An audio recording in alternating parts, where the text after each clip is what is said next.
or something on my end. I know on your end you have it all on the right hand side there. No, I've taken those I controls away from you. had. You can't be trusted with videos anymore. Why? I'm What just kidding. happens? I'm kidding. I'm trying to piggyback. I don't know on what this, so. I don't know what the hell that was. To tell you the truth, I really don't. That was other one's crazy. already going. It's already at like 3,000 views or something Is it? just in the first. Yeah. I thought we needed to get the big fun quote out there. So That's awesome. That really is. That's next year will be 20 years. So it's kind of funny to do the throwback this year, but it don't matter. It just that's a good point. yeah, yeah. They could have done it next year. Would have been, who knows? But on the other hand, like today, Penske had a picture up of the three of them standing next to their cars. You know, Yeah.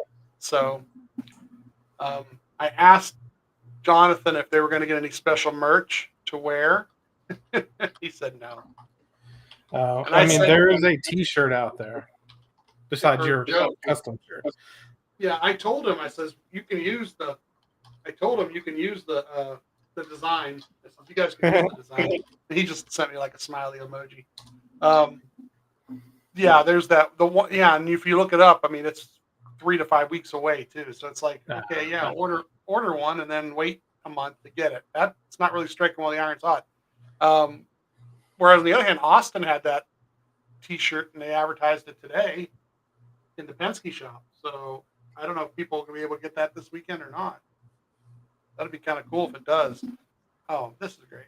Right in the middle of my live, she's trying to message me. Turn the camera away from the ironing. Jeez, oh man.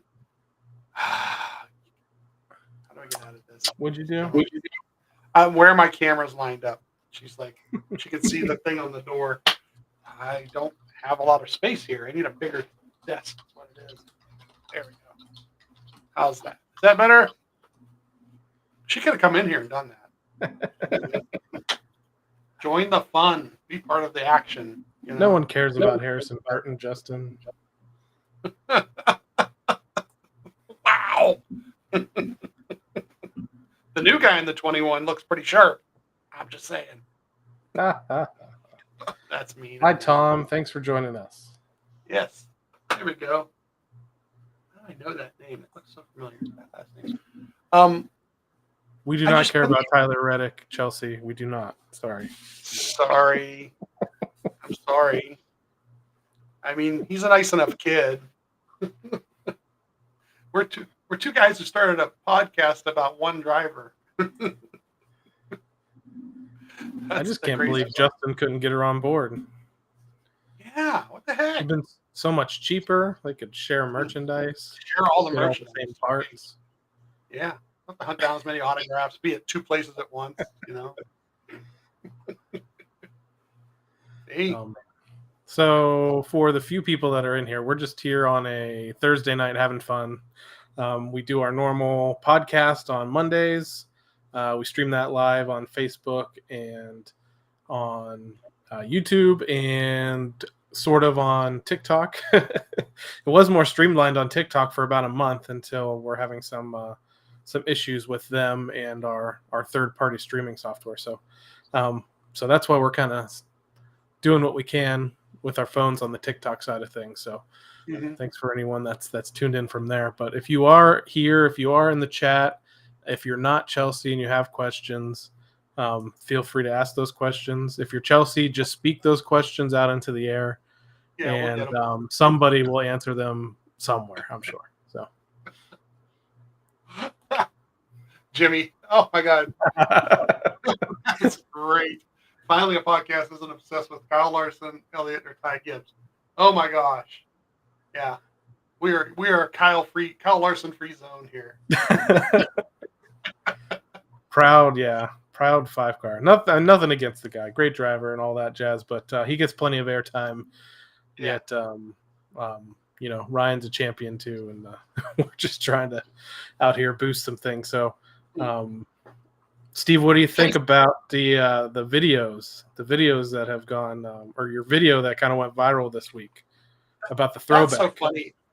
Like all I was doing was just trying to like find something of of what the throwback was, and I was trying to like piece it together. Like I don't know, but what I do is I'll take a video or I'll put a video together, or I'll put a clip together for TikTok.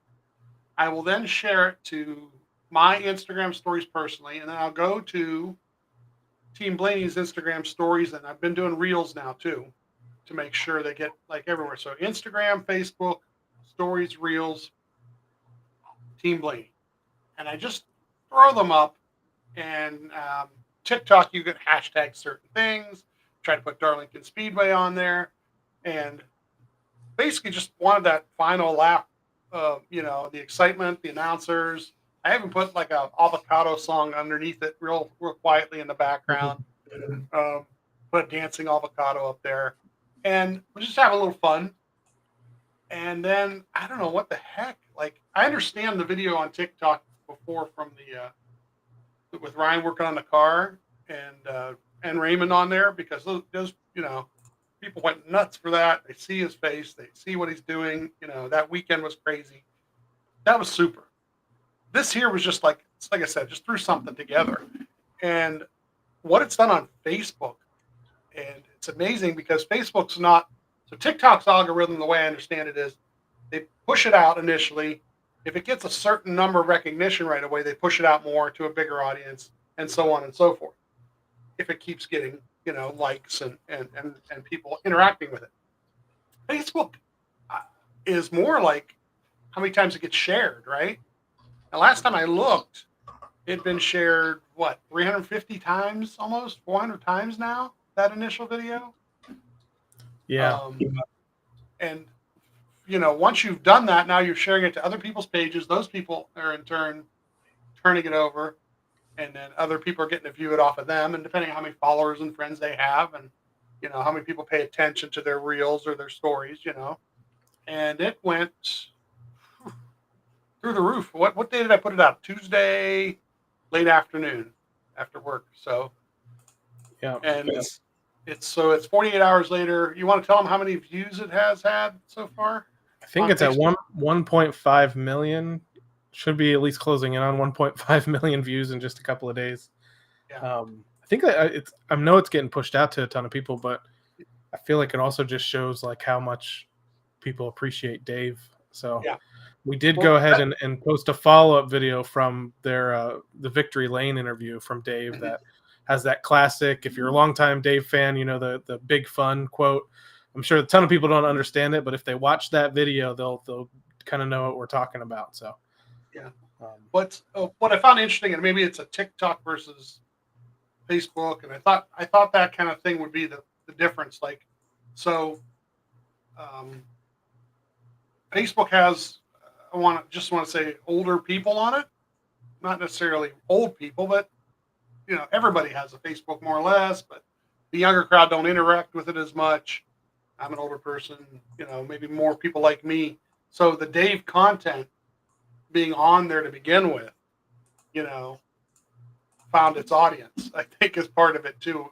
There's some algorithm things we can look at, and I won't do it now because I've got my phone over here, but there's some statistical things that'll show you sometimes a little bit of a breakdown of, but the big thing is it got shared like a couple hundred times. So people are getting to see it all over the place. And it's funny as the two TikTok ones, the one from 2 weeks ago, 3 weeks ago, and this one,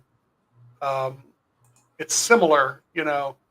What's interesting about TikTok too, you have to dig a little bit, but you can find how many views, but then you can find how many people viewed it.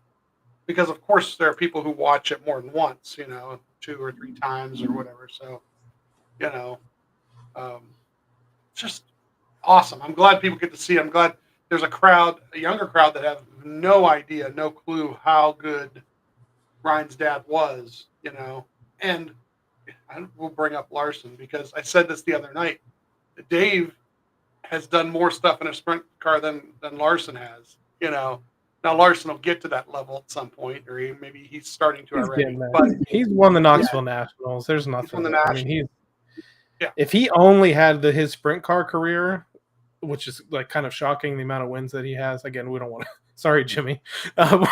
We are talking about him, but He'd be a pretty awesome that career on its own. And I wonder what he's going to do after he's done Cup racing and or IndyCar racing or whatever he does. Yeah, well, I look at that. The only reason I brought him up is because I look at that name, and that's the equivalent of Dave to me. Racing a different series, winning all the big events.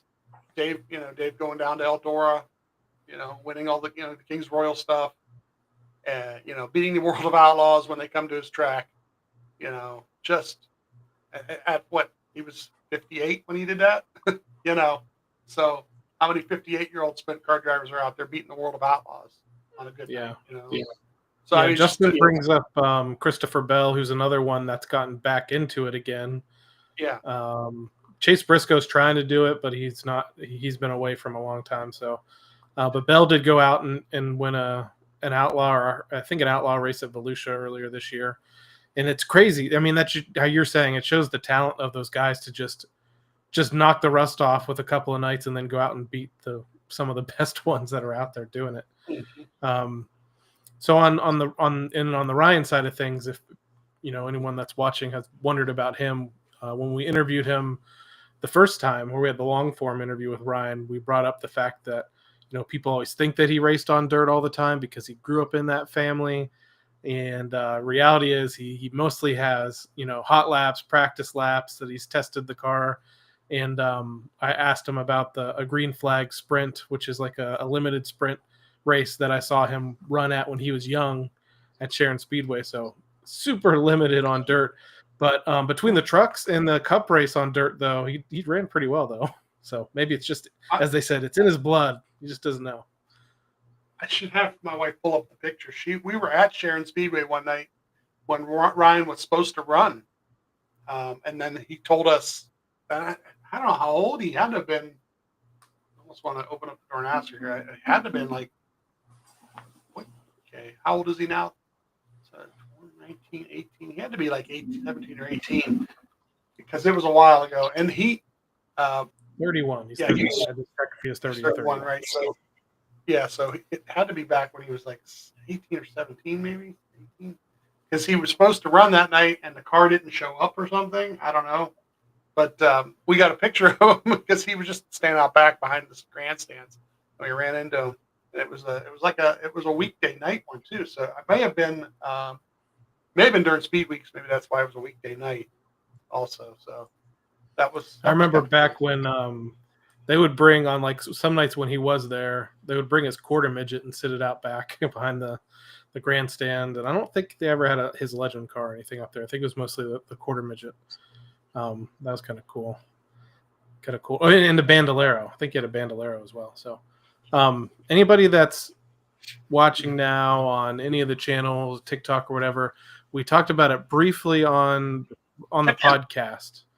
But and since we just got finished talking about the Dave videos that kind of went viral about his win, so the throwback scheme is going back to the Dave win.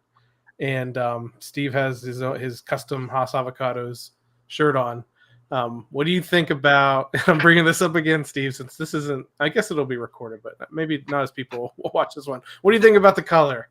Come on, Dutch boy. Why couldn't you give us green? I'm not over it still. I was trying to pull up this video over here. It says it's up on the left. Do you have a visual of that video or no?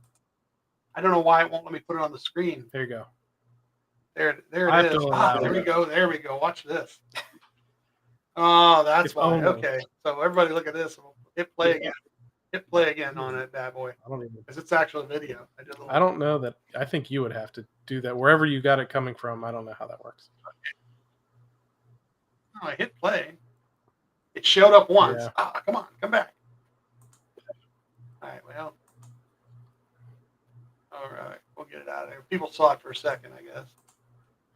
But get it out of there. There we go. So yeah, I'm fine with it. I'm not a purist. I get the spirit of what they're trying to do. I think that we're working within a box. But the thing is they did the numbers.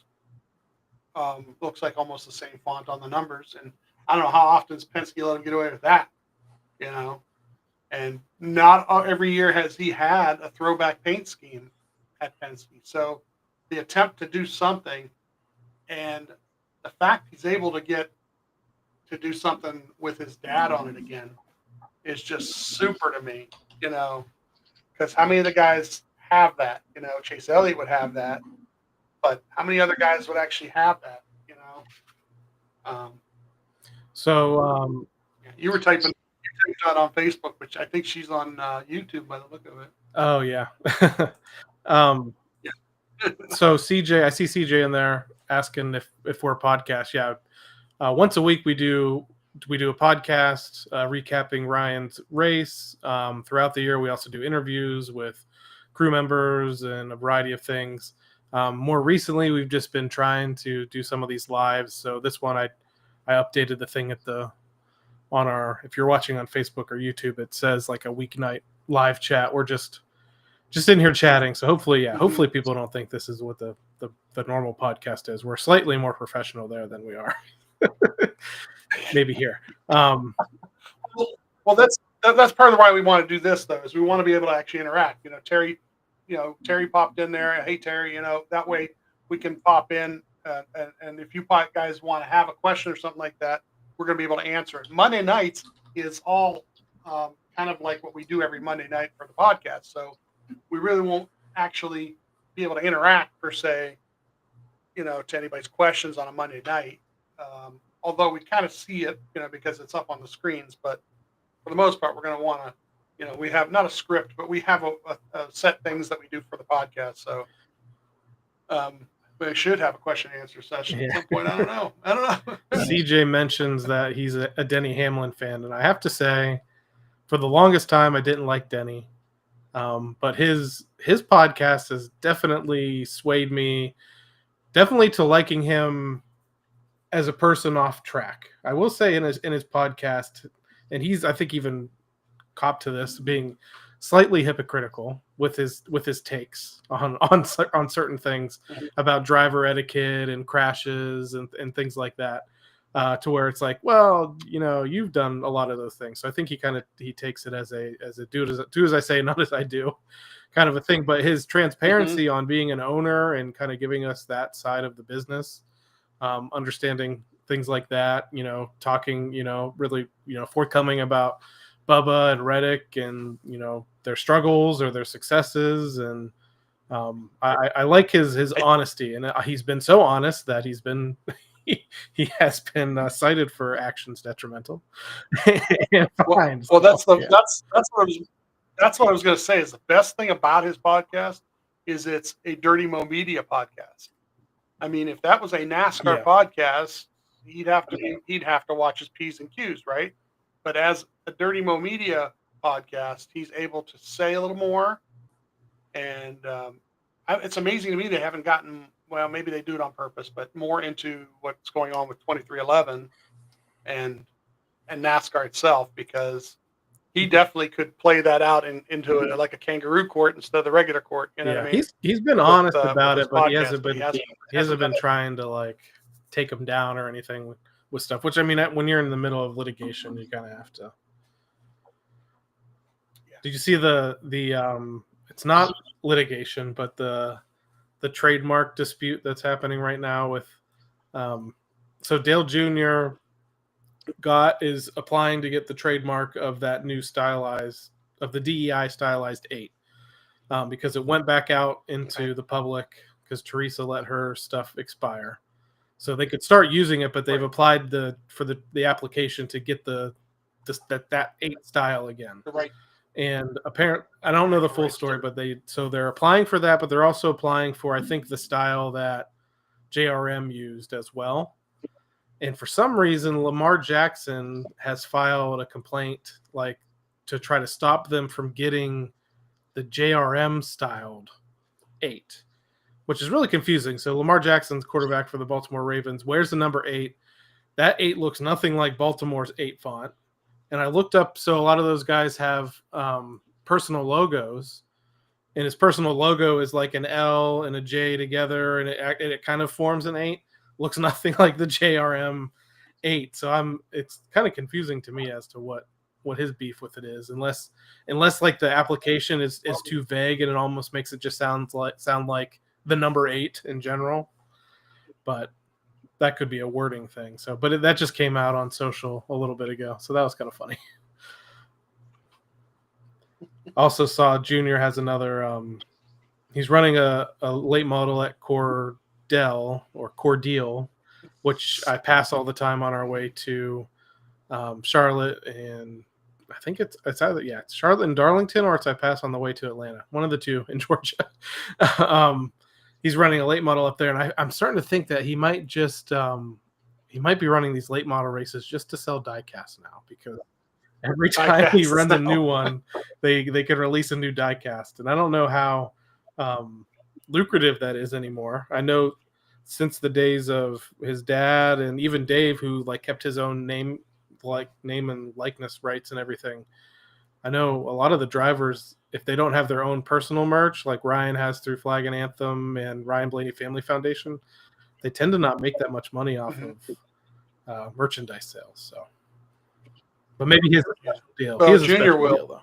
You know, and that's Sundrop. It's it's Sundrop, so that's another thing that people are going to want. But yeah, he's got the diecast that he sold of his the car that was in the 500, that 40 car went just crazy. I think those just got restocked recently too. Yeah, anything he touches basically just goes. Yeah, I think when that someone had put the stats on merchandise sales after like several weeks, and like Justin Allgaier Cup merchandise was still like the highest out of everybody, which is kind of insane. And you see it at the track, the races that we've been at, people are still walking around with that 40. So I thought maybe they would have put together something for Talladega by now, or maybe they will for fall Daytona. It sounds like they like Daytona, so it might be the August Daytona race. Maybe they'll bring it back again.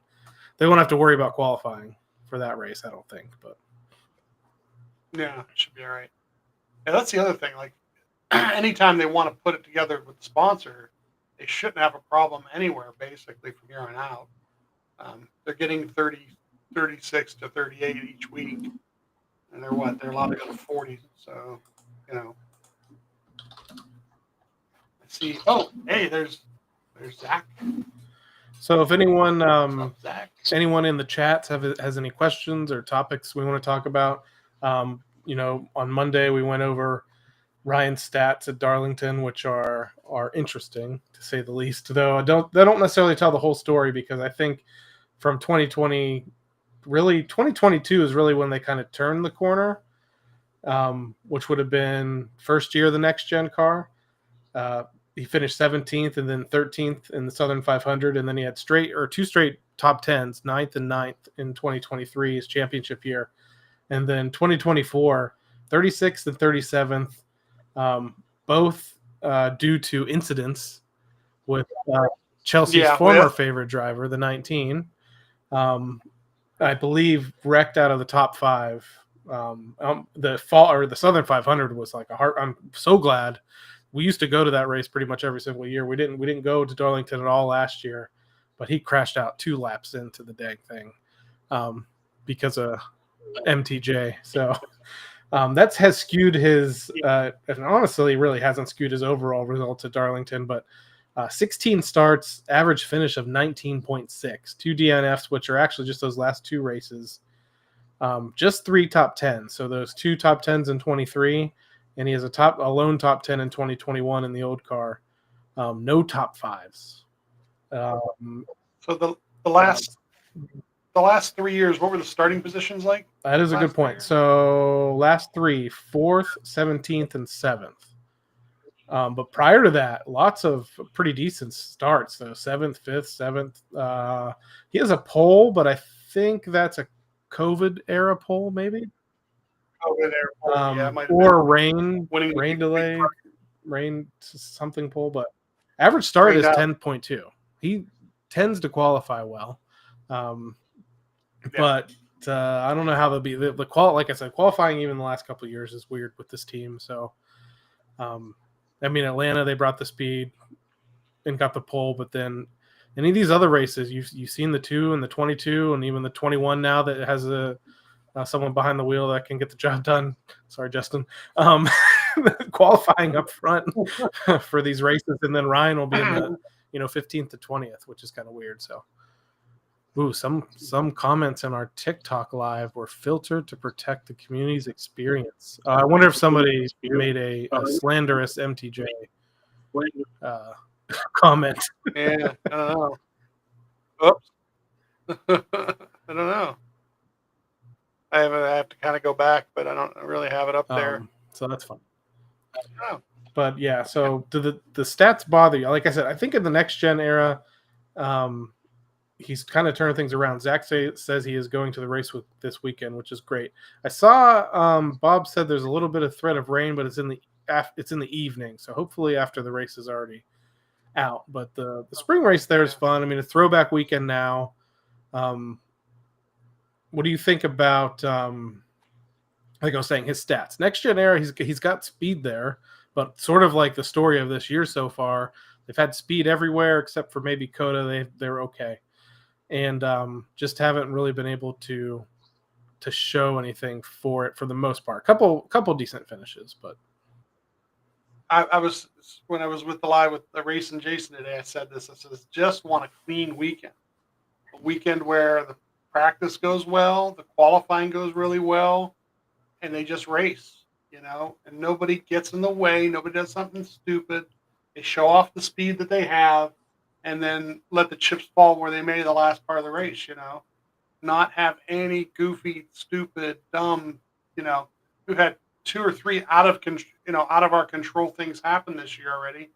Daytona, and then the 2 blow-ups, what could be if they were just able to race the car and and not have any kind of other things happen. That just so he's number 1 in stage points so far crazy. this year. So what's that tell you about the car? 71 points, I think, and he was this close to having more than that because he was close to getting points in stage 1 and last week, but it didn't end up getting there. But Jerry brings up that iconic 2003 Darlington race. Here we go. More Dave talk. All the Dave talk this week. There's a lot of Dave and Darlington. That's a good one to bring up because every time they show the video, I can't. My eyes. Most people are watching the video and watching the 2 cars in the front. My eyes the whole time always zero in on the yellow car that's running third, just because I know who it is and where he's at, and how he's just hoping for them 2 to bobble up into 3 and 4 before he gets there. And it would have been interesting to see what would have happened, because sometimes you're the third man in. Yeah, there's 2 times in my Blaney fandom that I distinctly remember standing up and watching the final lap and shouting, "Crash, crash, crash, crash." And the first time was 2003 Darlington, because you could see the Jasper car in the picture. And I was hoping because they were beating and banging the whole last lap. I mean, definitely coming to the start-finish line. But and then the second time was the race you and I were at, and Tara and Kate, the August Daytona race that Ryan won, because he takes the white flag, and I'm sitting there going crash, crash, crash, crash, crash behind him. Not him. Not him. Behind him, right. And because he had my dream came true that day, so that worked out. The first time I got to see Ryan win in person. So Chelsea's pointing out that and Justin, that CJ asked a question about our fandom, so we can kind of give a quick recap of that. That's always a fun story. So myself, both of us are Ohio natives, Northeast Ohio natives, specifically where the Blaney family is from. I grew up in Brookfield, which is probably a mile, or I don't know, maybe just a couple of miles away from the Blaney homestead in Hartford. And I grew up at Sharon Speedway essentially from around 2002 until 2010. I worked at Sharon Speedway every summer, starting out in the parking lot or the concession stand, actually the first year, then the parking lot. And then about halfway through my time there, I worked my way up, weaseled my way up, I guess, into the scoring booth. And I became a race official for my last 4 or 5 years at Sharon Speedway. So I got to work for the Blaney family for almost 10 years. Amazing family to work for.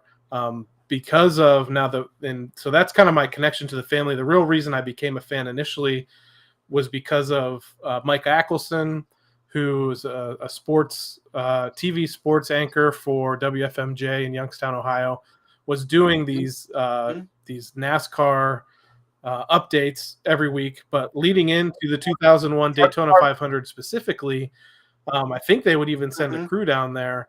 They were previewing the Daytona 500 and talking about Dave Blaney. And I didn't know, outside of going to Mercer Raceway Park in PA, once every couple of years, because we like camped out that way. I had no connection to racing at all, like in my very young age. So I start watching WFMJ Sports probably for like football scores and some other things. And I just see them talking about this Dave Blaney guy who's from Hartford. I'm like, Hartford, that's like literally right next, right down the road from where we are. I'm like, he's in NASCAR. I'm like, okay, so the first ever NASCAR race I watched was the 2001 Daytona 500. So one of the most iconic and unfortunate races in NASCAR history was the first one I saw, but it's also the first time I got to see that what I would also call iconic number 93 Amoco Dodge for Bill Davis Racing that was piloted by Dave Blaney. So from there on out, all the way through, been a Blaney fan.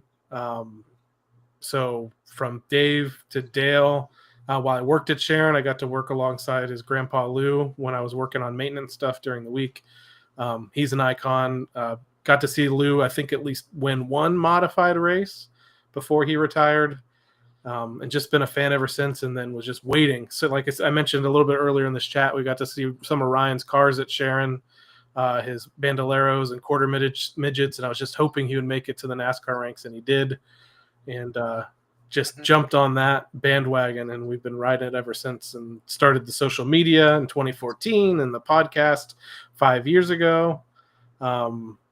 It's been an awesome ride, and Steve can fill you in on a part that I've left out, and that's quickest lap, but you can talk about that too.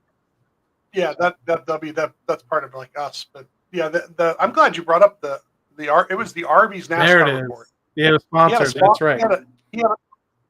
He had it sponsored, and I think that's a good portion of what pulled me in too, to tell you the truth, because every Sunday night, he would give a highlight of the race and whoever won, and then he'd say where Dave finished. It would be, this is the top 5 or whatever from the race, and Dave finished wherever he finished, and then just kind of like grew from there, finding it on TV and so forth, But then having Sharon Speedway so close by, and I think that's the thing, is like I started following quickest lap. I don't even know what year that started, but that was Dave's unofficial message board. Most of the fans who followed Dave in both NASCAR and in dirt will go there, post stuff, to be different threads. It's kind of like what Discord is now to some extent. And then we would get to start getting the guy that ran it or was main moderator running it. He would go once a week and start doing this live stream like what we're doing right now. And what's interesting about the live stream is we would do this live stream, or I say I didn't join it right away. He was doing it, and I started asking, hey, could I, help out with this? I want to be in on it, And I think that's where I met you and Joe that was running it, and Marcia. And she was actually she's the first one who did like a race report. Part of what I do now is pretty detailed, but it's also what she came up with. It's kind of like her bluept. You give some statistical things, but she gave that like what happened, and I picked up like NASCAR's track pass, they used to call it. They had a thing on there that you could put on your PC that would give you live timing and scoring, give you radio communication. And this was way before like cell phones, and way before it's early internet, for the most part, because it's like 2010 by this point, 2012, and that stuff's coming out. So we started doing all that, and that's where I met you, and we started doing the the stuff like every Wednesday, I think it was, and we would go to Sharon Speedway actually to record half the time, which was really cool. We had the one suite up there where we were able to actually do the show. It would be live on Wednesday, and then he would put it like in an archive where you could listen to it the rest of the week. We got to do interviews back then. It's funny you pushed the video of Trent Owens today in Victory Lane, but Trent was on once. We had Tommy Baldwin on once or twice. Dave would come on at least once a year to promote something that was going to happen at Sharon Speedway. So that also made it really, really cool because you got to know, Dave especially, having a NASCAR driver be on that little show was like really cool. I get one question, I get two questions. Okay, we'd have it all scripted out ahead of time. Who got to ask what? And somewhere in an archive, the 1 year, Ryan came on. I don't know where that audio. It was only audio. I don't know where that audio is. I don't know who has it. I wish we could find it because it was really cool. It was kind of like his dad had him on to kind of like show him how it worked, what an interview sounds like and stuff. And he was racing at that point. So we were asking him questions about what he was doing and how he was racing. And, it was really, really cool. He had to be what? I want to say 13 or 14. Yeah, he would have been pretty young at that point. I don't know if you. Yeah, I don't remember if you remember. Do you remember doing that? I remember the suite. I remember. Yeah, I wasn't always I was pretty shy back then. I think. I do know. So I did a little bit of that. I would help Joe a little bit with the technical part of it, but I think I would talk with Joe some. Right. I do know by the time I was in college and working at Sharon, I did start to help Joe with some promotional things, and I did there's the Ollie's Bargain Outlet Sprint Series or something that was coming, and I got to interview Dave in Victory. It was during the week, but in Victory Lane. So I got to sharpen some of my early interviewing skills with him while I was still in the media programs in college. Chelsea asked or said in the TikTok chat that she can't picture race official Adam, and so I have I only have a few pictures of me. Oh. So I will show this. It's actually a plaque that was presented to me by Kate Blaney when I retired from Sharon Speedway in 2010 before I moved to Florida for my day job. So this is race official Adam in the scoring booth at Sharon Speedway. So she asked if I got to keep the uniform. This is actually, I think I have 3 different uniforms from there. So this is, can you see me in this one? I'm trying to get her on the TikTok. Here you go. This is my yellow one. We also had an orange uniform before I left, and then I think we actually started out with polo shirts. So, lots of great people in this picture. It's not in my background. At some point this year, now that I have this, thanks to Justin, this big Dex imaging fender, at some point I'm going to redo the office. If people were to see that my office is a mixture of NASCAR stuff and then also being kind of a Walt Disney World nerd stuff. So I'm going to turn the whole office into just NASCAR stuff, but this has been hanging on my wall in the office, just outside of the background that people can't see, but it's one of my cherished things because it has a nice little inscription on the bottom too about dedication to Sharon Speedway and that kind of stuff. So, so there you go, Chelsea. That's me as a race official. There's also when I went to YSU, somebody came up and did a little story on me, for, I don't know if it was for the alumni magazine or for the social media at the time, that shows me in the scoring booth in front of my computer and everything. And so that's hanging around. I think I'm in my orange shirt there somewhere.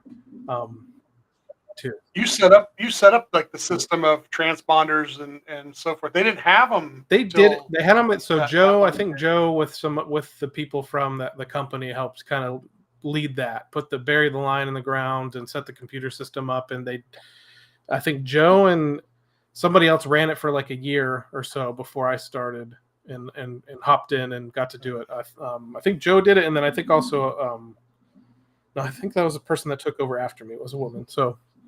Yeah, I think it was just kind of too hectic for them to try to do it. So he literally plucked me out of the parking lot one day, I think partway through a season, and said, hey, how would you like to to get out of this parking lot and come work up in the scoring booth with me. So one of the greatest, moments in my life for sure. We're doing a lot of we're talking about that where we kind of came from. Do you want to tell them where you were the night the jet dryer blew up? Yeah, so that's a fun story. So Dave, someone brought that up actually in one of the comments on our reels this week, and saying that, oh man, they wish that the NASCAR would have just called it during that jet dryer incident. And again, I'm not going to make fun of Juan Pablo. It is what it is. Don't make fun of iconic drivers. I'd moved here to Florida. I think that would that have been a 2011 race, or was that a 2010 race still? I don't remember. Because I didn't get to cover the Daytona 500 when I first moved down here, but day job as a journalist, and I was lucky enough to get on assignment for my first years to cover the races at Daytona, writing sidebars. I wasn't the lead writer, but I did get to go and walk around the garage and interview people and write some sidebars off the race. But got to go to that one. So that was a 500 though. My first one ever was a August race. July race. Yeah, it was 2012. Yeah, 2012 sounds about right. Yeah, I think my first race was the 2011 July race, and then I got to go to Daytona, the 500 for the first time that next year, and it rained all day Sunday, rained most of the day Monday, so the race got started late and went late into the night. I think I actually finished on Tuesday morning. Jet dryer explodes. Dave's leading the race on strategy. I was in the media center initially, and then the caution had come out, and I'd already written my sidebar for the night. I think like somebody had crashed out, like either who had won, somebody important, or Jimmy Johnson or someone crashed out of the race early. So I wrote my sidebar about that. So I kind of just got to watch things the rest of the way. So I ran out up on top of the garage. If you've been to Daytona in the fan zone, you can climb stairs up on top of the garages and look around the track, and the Jumbotron's up there. And I just see like suddenly the backstretch is on fire. And I'm like, what the heck is happening? And I remember I'm texting you. Yep. Because I didn't really realize. So while I was leaving the media center and stuff, the pit stops and things were happening. And, Dave is out on strategy leading the race, and I'm seeing the fire. And then I look at the scoring pylon and I'm like, oh my God. I was like, Dave's leading this race. And this red flag seemed like it was forever. I went back down into the media center. I'm looking at the other thing, and the issue was because it had been so rainy all day, there was still rain in the area. And I was like, I don't want to be blasphemous. I was like, this is like God's way of making Dave Blaney win, or Mother Nature's way of making Dave Blaney win the Daytona 500. They sent the rain, and there's fire. He's leading. The iconic moment on the backstretch with, or not on a backstretch, somewhere where the cars stopped, that Junior and everybody is out. I think Brad Keselowski had a cell phone. Brad Keselowski has his phone with him, and they're talking about how Dale Junior tells a story too about, he's like, hey, why don't we just call this thing and let Dave win? So I was so sad when the race started points up again though. Jerry points out the track was still gravelly. Yeah. Because they kind of put gravel in there to kind of help fill in that little gap that kind of had, because it was a little low in that section. But I had, once again, I had track pass, right? So I'm listening to Tommy Baldwin, and Tommy that night is crew chief, right? But he's also spotting at the same time. So he's up on top of the tower. I guess the TV people... The TV people at one point crawled up there and talked to him for a minute, But he at one point gets on the radio. He says, it's kind of raining up here. He says, Dave, I think we stole one, bud. And at that moment, I almost broke down. I mean, it was like, that was to hear him say that, and he's got to have NASCAR officials close by him and so on and so forth. I'm wondering, was there enough rain and the rain was like, I would pull up radar best I could on my 2012 phone, which I think was a flip phone back at the time. I don't even think I had it like a good one. And, it looked like it was all around the track and all over the place. And if it just would have rained just for 10 minutes, it would have been such a delay that they would have probably just called it. They would have had to, they they've done less with other situations. So yeah, that's why I brought it up. We both had like quite an interesting memory that night. The fact that you were texting me is like, what was going on? You're like, and I'm like, why? What do you mean? He says, it's on TV. I saw that, and he's like, well, I can't really see it from where I'm at. I had to, and then you ducked out and got to see it. But yeah, I feel like it's crazy. Yeah, I'm trying to think. Even I didn't even have a smartphone back then. Yeah, Chelsea's talking about the old Nokia brick phone. Yeah, I just had a phone that basically could make calls and text message. There in that, the iPhone was definitely out by then because there was an iPhone when I was my last year of college. I think 2008, 2009. So, but I didn't get a smartphone until probably 2013, 2014, something crazy like that. So, yeah, just texting you, and it's funny that even back then I was still keeping in touch with you at some of this racing stuff. Because I think I remember it might have even been earlier that day. I shot some pictures of the 36 car, or no, he was in the 36 then, right? Not the 7. Yeah, 36. Yeah. Through at the garage, through the window and stuff. So that was. For the TikTok viewers, I found the Ollie's bargain outlet hood there. You can kind of see it on.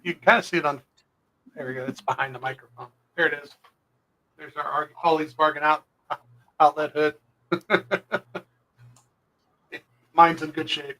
That night, his was a little bit damaged. He had the damage to the nose from something earlier in the race, but they got their fuel on the night when they came back. They got fuel, and I think he finished in the top 20, but it wasn't. The car wasn't. From whatever damage it was earlier in the race, it wasn't going to cut through traffic like the way he wanted to. I think there's a. Oh, here it is. It's 3 minutes long. I found that people were asking about the Dave interview. So you don't see me on. You don't actually. I don't think you see me or hear me on the interview at all. I can share. See if I can share the screen, and I'll play it on YouTube. Yeah. So we'll go full screen with it. I don't know if people can. We're here at beautiful Sharon Speedway in Hartford, Ohio, the site of the first leg of the Ollie's 360 Sprint Car Challenge. And as the crew is out preparing the track for tomorrow night's race, we caught up with Dave Blaney, who tells us the race will be exciting for everyone involved. Well, I think there's a lot of parts that are exciting to it. Obviously having Casey Kane, Tony Stewart come and run a sprint car race is, something those guys don't do often. So it's, it's an honor to have those guys come and do it. Being a little 3-race series with, here and at Tony's track at Eldora and a race for Casey at Williams Grove is, I think it's exciting for the fans, for all the 360 guys that race and own the cars. These races pay good money to win, pays a big bonus to win 2 out of 3. So, that's an exciting part. And Ollie's has come in and sponsored the whole series, put up a lot of money, and that's what's drawn different guys. I think there's going to be some World of Outlaw guys here. Donnie Schatz, Joey Saldana, Darren Pittman. I've heard a lot of guys are coming. Some really good 360 guys will be here. My brother Dale's coming. So it's going to be a big, wide field of cars from all over the place, from Pennsylvania, I think from Ohio, Canada, and like I said, the Outlaw guys too. So lots of side of it. Lots of sides are going to make it fun. I think myself is far from a favorite to win. I don't have a clue. The Outlaw guys will be good.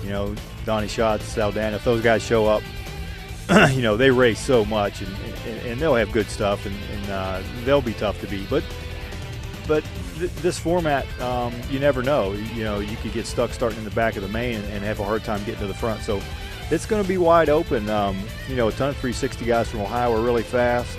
The URC type guys from Pennsylvania are really fast too. So it could be anybody. There's not much better than a wing sprint car on a dirt track as far as being quick and fast and having to hang on and racing really close to people. And if you can master that and I gotta clip this. Get good at that over the years, that'd be a great reel. You're a very accomplished racer.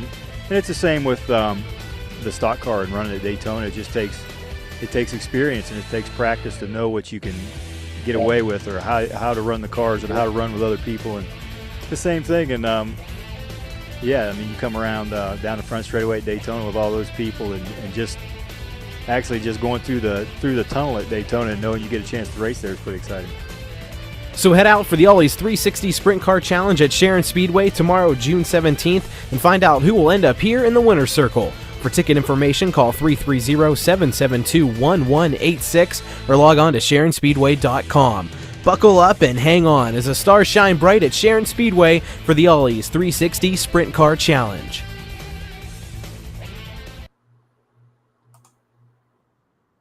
Wow, How about that was awesome. Blast from Where'd you find that at? That's honestly, I don't sweet. even know which YouTube channel. I'll have to look and see what. Oh yeah, one of my old. Wow. Yeah. Well produced.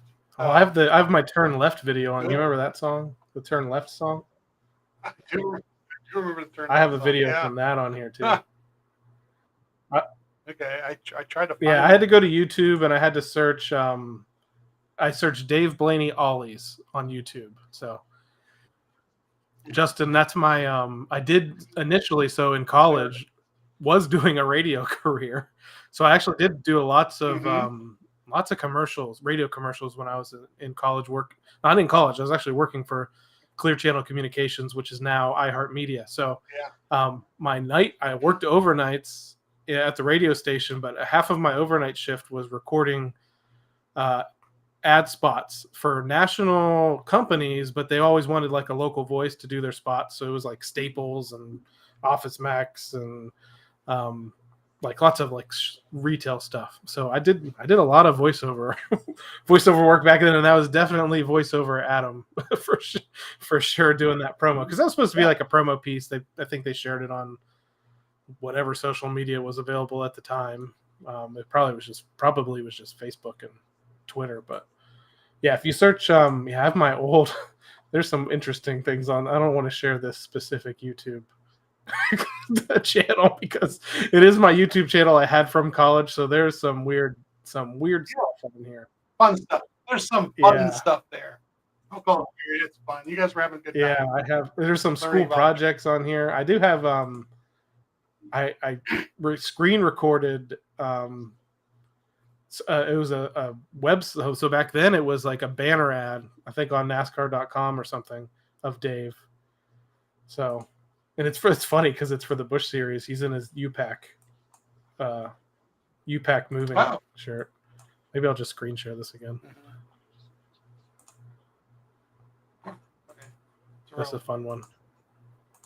There's no audio. Okay. I mean, this is great. This is great. Yeah. This is fantastic. I need to get that on. Man, I'm discovering these old things. So. Oh my God, that ought to be like a thing. You ought to, that should be a T-shirt.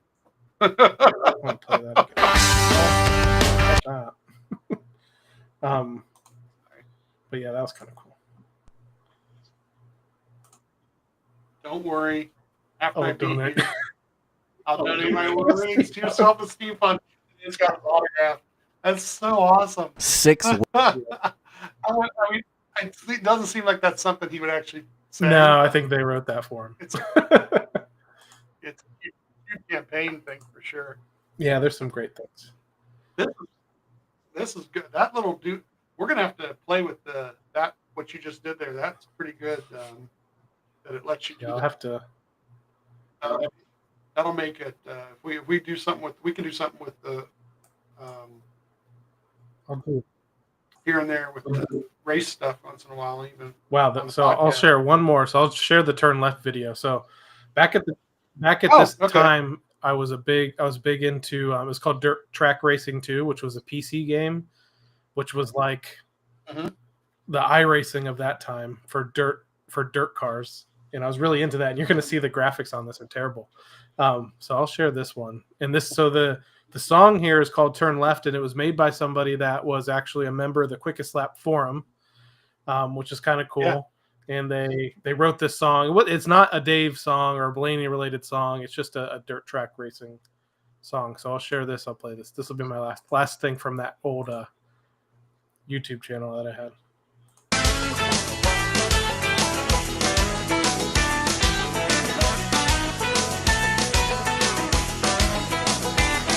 Turn left, put it flat on the mat and turn left. Try to keep it on the track, turn left. Go on, run it up against the fence.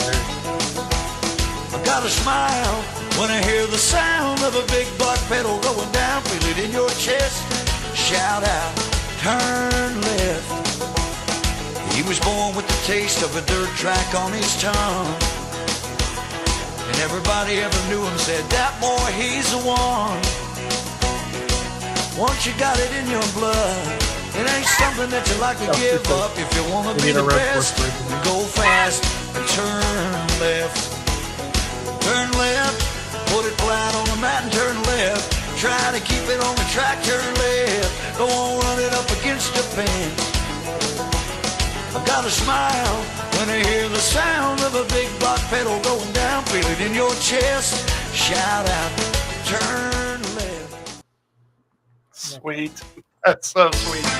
Yeah, that was awesome. The 00, is that Rudiman? That's fun. That's great. So that's my trip through memory lane. Yeah, I'll have to pull down that Dave, that question of that wonderful reporter asked him about the difference between, you know, racing a sprint car and racing a cup car. Yeah. That'll make a great reel. I'll have to pull that down. Yeah. A little something to throw in at some point somewhere. I think I'm going to go through and since the reels have taken off, go through our Ryan interviews and any of our other interviews and try to spit some of those back out to the public. That might be kind of interesting. Just the short clips and things like that. Yeah, let me know, because I did. I know I've got one pinned at the top of the TikTok page, and I did that on purpose so that people come to our page. You know, if they're coming new and they're new to it, they can see that we've done interviews with them. So that's kind of kind of a cool thing. Speaking of, I have to see if I'm gonna have to send another email out to Justin at some point. Kind of waiting for things to get back clicking, you know, because he's more likely to do an interview again if they're clicking and there's something good to talk about. Maybe I should just hit him up again before they do. See if we can get him before they do the pickleball, and actually get him on here before then. That would be. I don't know. I have to see how pushy I have to be, I guess. I don't, you know. I kind of let it go because, I mean, he said to me, he said, "Oh yeah, I want to be on again this year," you know, and we definitely want to have him. But I wonder how, you know, because we haven't done it yet. I wonder if a guest would want to do it live like this at some point. Yeah, I don't know. I mean, you know, no holds barred, not filtered, you know, kind of a. But most of the time, it's pretty controlled, so it's not. I don't think it'd be too much trouble. You just have to warn them beforehand or ask them beforehand if they want to try it each way. So we just hit 10 o'clock. Yeah. I've enjoyed the live. We tripped a quick trip down memory lane with some old Blaney related stuff. So that was kind of fun. Most of it triggered by CJ's question. So thanks to Chelsea and Justin for inviting the Hamlin fan into the chat and who asked a great question for sure. So if people can listen to our very first episode of the podcast, we go really in depth into that stuff, and also just know that it was 4 or 5 years ago, and we, you know, not that we're technical savants now, but it was a little bit rough audio wise back then. We've got things figured out now. So, but it talks all about like basically the stories we kind of told, which was kind of cool. But also definitely go to our YouTube channel. If you search Team Blaney on YouTube, there's a tab on there to click interviews, and there's tons of interviews with every over the wall crew member to this point now, with the crew chief Jonathan Hassler, multiple interviews with Ryan Blaney himself, interviews with the members of the Ryan Blaney Family Foundation, interviews with industry people like the folks from Pocono Raceway and Don Hawk from SRX at the time, and now he's got another big time job somewhere too. I forget what it is, but yeah. So take a look and follow us or subscribe to us on YouTube, because if you miss these on Facebook, our actual podcast recordings, they're also all going to be on YouTube, and they'll be permanent on YouTube. I think on Facebook they'll last for a month or two, and then they purge, but YouTube's going to have everything, including this wonderful live chat for people to go back. Yeah. So Justin talked about when we interviewed the guy that drove the Elgin sweeper, which was interesting. Ryan's we interviewed 2 of Ryan's hauler drivers. I mean, we've had lots of interesting folks on there. That both spotters. Yeah, spotters. Yeah, I mean, gosh, it's crazy to think about. Nearly, and road crew guys, tire specialists and engineers. Well, Raymond Fox the third. It's crazy. Which Raymond's grandfather will be honored with the 34 car this week. Yep. And their throwback. I don't know if anybody saw that this week. Justin's the rear tire changer on that car. So it's his great grandfather. Yeah, it's his great grandfather they're doing the throwback to. So that's pretty wild and awesome too. So we had Raymond on. We've had head engineer. Not messing around. Yeah, it's got and the point of all those interviews really was to tell their story. So obviously they're connected to Ryan, they're connected to the team. For a lot of them, there was like a news peg to it, like they just won a race, or they had there's a good question for you in a second. They just won a race or something like important had happened. So we got to bring those guys on for that news peg and then tell their story about how they got into racing in the first place, how they made their way to Team Penske, how they made their way to the 12 car. So that's a big part of those interviews that we do with the crew members, just to tell those stories, because not a lot of people get to know them. So here's Terry is requesting the story behind your wall of mini hoods. When did I start doing these things? I don't even know how I got involved with it. I started out with in my garage, literally pieces of I had actual hoods, actual like real life size hoods. I'll have to post some pictures of them again, where I did a body armor hood. I just did one. I took it's not a Ford hood. I had access to some stuff that it was GM oriented, I guess, and I just made one, and then I made a door out there that I've got a PPG paint 12 door that's it's facsimile. It's not exact. It's an artist rendition, I guess you could say, but it's really cool looking. I made that. I made an advanced auto part hood. I have a second body armor hood that I have to finish. Then I got, so I started with those. I started with real live ones that are in my garage for the fun of it. And then I developed these small ones once I learned how to use vinyl. And that's what happened. Oh, yeah, when we got into the cricket stuff and everything. Yeah. Right, we got into the cricket stuff. So I learned how to use vinyl out in the garage, and I realized it's easier to do with the cricket. So then we figured out how to do things with the cricket.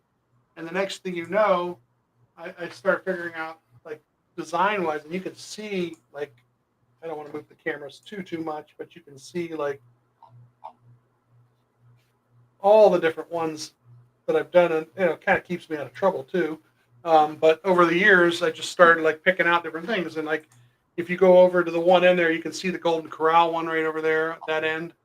And, I did some Dave ones, so we have an Amico and Sani, but I don't even know what that sponsor was, but the Haas Avocado and that's Raptor painted. Well, I tried painting the first one or two, but paint just got to be, because you're doing it on an aluminum, and it just got to be too messy, and the hoods ended up being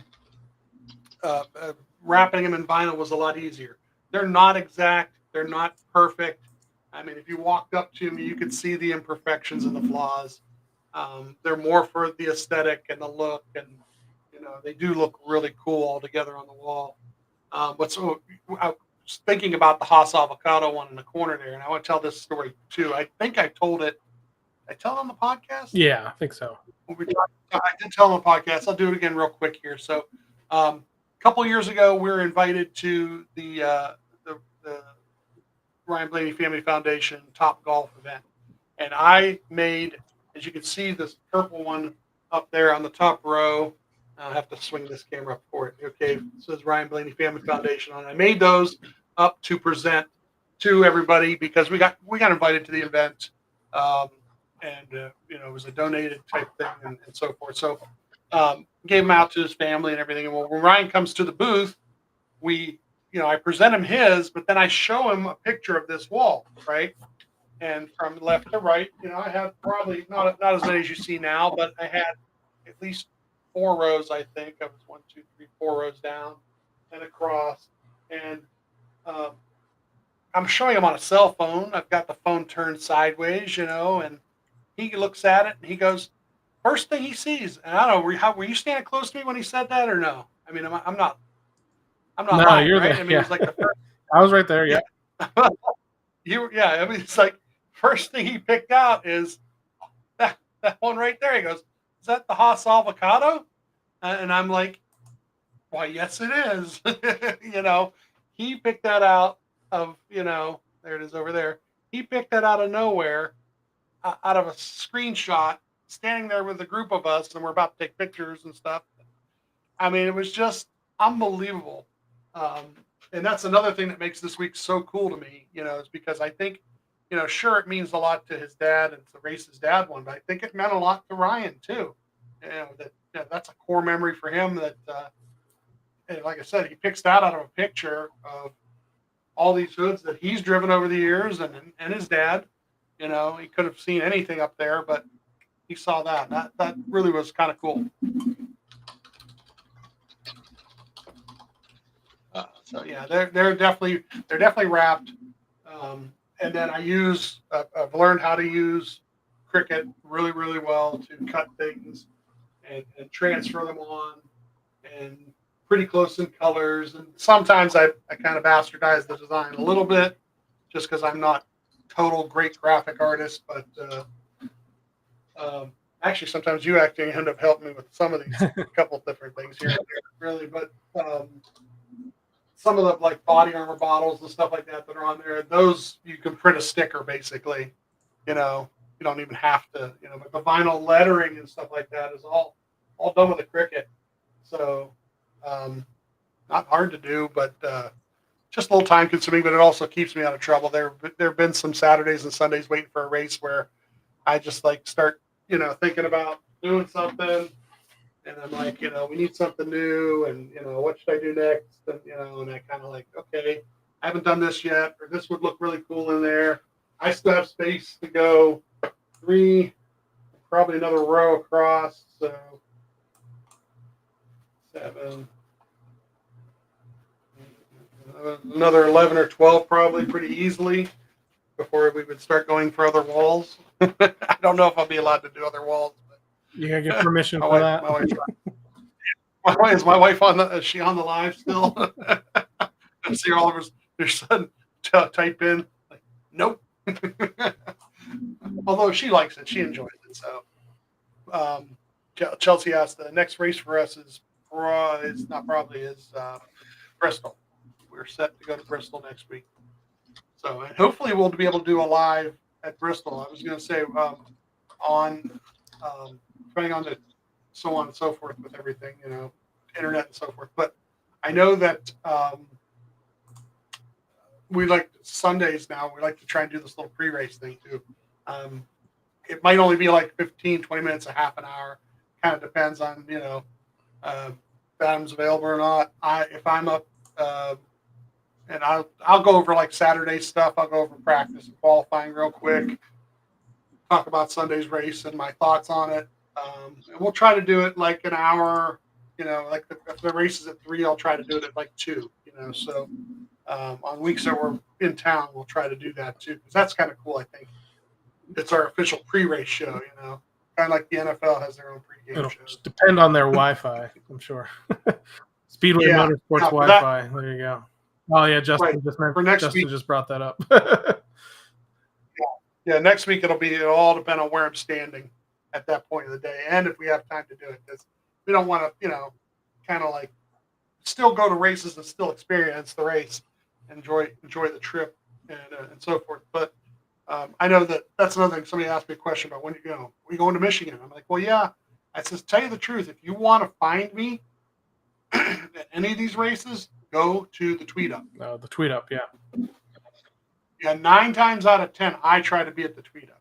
I've gotten to know, especially Jordan and Jeff, either or, whichever one's there, or if they're both there. I've gotten to know them over the years, and Bob a little bit. Bob knows me to see me a little bit, but the other guys know me by name, and we'll get a chance to talk with those guys. And I love just going to the Tweet Up and meeting other people at the Tweet Up too, because there'll be people at the Tweet Up who have no idea, that we've been doing this for so many years. So it's kind of cool when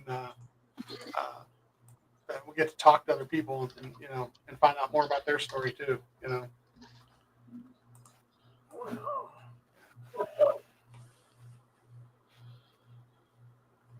What's that?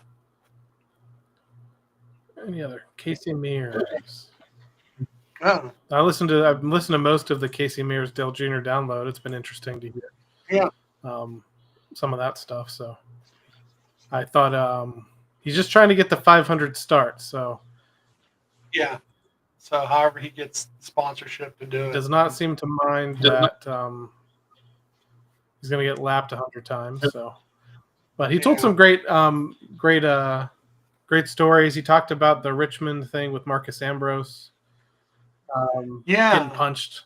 He got decked by him at Richmond. He said they've since mended fences a little bit, but not, they haven't really talked too much since it. But lots of good stories. Talked about how he kind of got forced out of the Germain Racing ride for Ty Dillon at one point to kind of ended his NASCAR career. But he's one of those guys. I mean, he won a Cup race. He won an Xfinity race. He does bring up the fact the one year that he was with Hendrick, he was in Junior brought it up because the talk they've had about phantom cautions back then, that Mears was leading 3 different Cup races in one year with like 5, 10, and like 17 laps to go, where a random debris caution came out where he had a big lead. So it's a guy that could have changed his whole life if he won those races. So. Yeah. But he wasn't salty about it at all. He's like, I understand it is for entertainment. Can't fault them for that. And I'm like, man, that was a nice. I'd still be sad about that. So yeah, definitely go listen to that one. But yeah, seeing Mears get lapped and lapped and lapped, but I mean, he knows what he's doing. He's just trying to hit a number now. So yeah. Terry asked about the pickleball tournament there. No. This year. They've changed it this year. Yeah, they've changed it this year to where they're going to have different levels of access. So we don't play. That's part of the thing. So yeah, you kind of have to be on a team to go this year. And yeah, so it's a little bit different setup, and that's fine. Like I said, we don't play, so it's like we wouldn't be. But I definitely more or less you have to have team. Definitely would encourage anyone to do the Wall of Fame now. So this was from last year's. If you, I think it's a donation of $50 or more to the Ryan Blaney Family Foundation through that pickleball, the Pickle for a Purpose website they have set up. You can get on the Wall of Fame. So this is our podcast one from last year on the Wall of Fame. Ryan will sign it, and then they mail it back to you after the event. So super awesome collectible. If you're into Ryan autographs and you might want it on something kind of unique, that also goes to a good cause. So got several of them. I think I got a couple more. Yeah. Back here, I got like a few more from the golf outings and some other things, and then this was the most recent one. So, if you're a fan and you can't get to the pickleball event by joining a team or fielding a team, like because most of those teams are kind of corporate level stuff, you still have an opportunity to participate. Team Blaney is also a T-shirt sponsor for the Pickle for a Purpose event as well. So, from what we understand, those shirts are being produced. And they will be available for sale, at least probably in time for the event. I'm not sure when they'll go online, but the Team Blaney logo will be on the back of the shirt this year. So that's going to be super awesome. Jerry Mariotti, who's been in the chat tonight, helped us out getting a banner sponsorship last year at the event. And we were also at the golf outing events as well when they held those too. So super great events, super great causes. But yeah, so that's kind of where things are at with that this year, and that's That's the week. Is it the week leading into the All-Star race this time? The All-Star race now, yeah. Which is funny because when talking to Leah about it, she said that we moved it up, and then everybody else moved up there that week. It's crazy because what they were having is issues with is like when they were doing it the week after, it was that week in between. And if you know anything about that Charlotte area, the week between the All-Star race and 600, everything is crazy. All the different teams do different days at their shops, so people are all over the place in Mooresville and Charlotte. And then the charity wise, it was like there was 2 different times I think where Ryan had something in the late afternoon, and then later that night he had to run over to Joey Logano. Yeah, Joey does a concert. I think every year. He did a concert or something. Yeah, so and they try to participate in each other's charities, so they're trying to help each other out. But if you've got them on the same night as somebody else, so by moving it, they thought, okay, we'll move it to the week before because the All-Star race is not that far to go too, and it's kind of crazy that some other events have been moved into the same time slots too. But they usually last year they had a couple different NASCAR guys. I think Corey LaJoy played last year, right? Corey I think was there. Yeah. Joey was there. I think there's several. Bubba, so we'll see who shows back up again to try to.